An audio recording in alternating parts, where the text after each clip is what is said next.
In this semester, I interned at Rural Climate Fund as an operations fellow working on data security and policy research.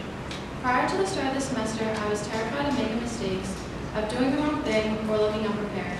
You can imagine how that mindset played out when I started living in a new city with new people, commuting on the T, and interning at a climate investment fund with professionals who've been in the space for decades. I told myself I had to show up as the ideal intern, knowledgeable, eager, and reliable. But trying to be perfect is not the same as being effective. The first week at Growell, my mentor and I walked through all the projects I'd take on over the next couple of months. I remember sitting at my desk afterwards, staring at a blank Google Doc, not knowing where to begin. There was no step-by-step guide, no obvious starting point. It felt overwhelming. So I started small. I researched, I read articles, scheduled meetings, and emailed people I didn't know. I took messy notes, I made a spreadsheet, and I didn't try to be impressive, I just tried to be resourceful.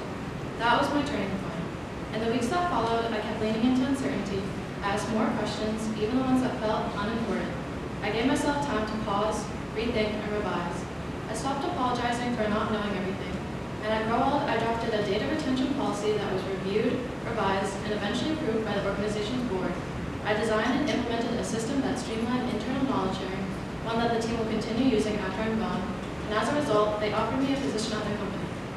I realized that confidence isn't about knowing everything. It's about knowing you can figure it out.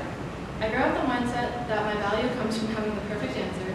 I started valuing curiosity and adaptability. I stopped trying to prove myself and started just being present. I learned that growth doesn't come from staying ready. It comes from being open. That being anxious about the first time you do something is normal. And that getting better doesn't start with pretending you're confident. It starts with showing up anyway. I came to Boston thinking I'd perform perfectly without mistakes, but I'm leaving knowing I built real confidence. Thank you.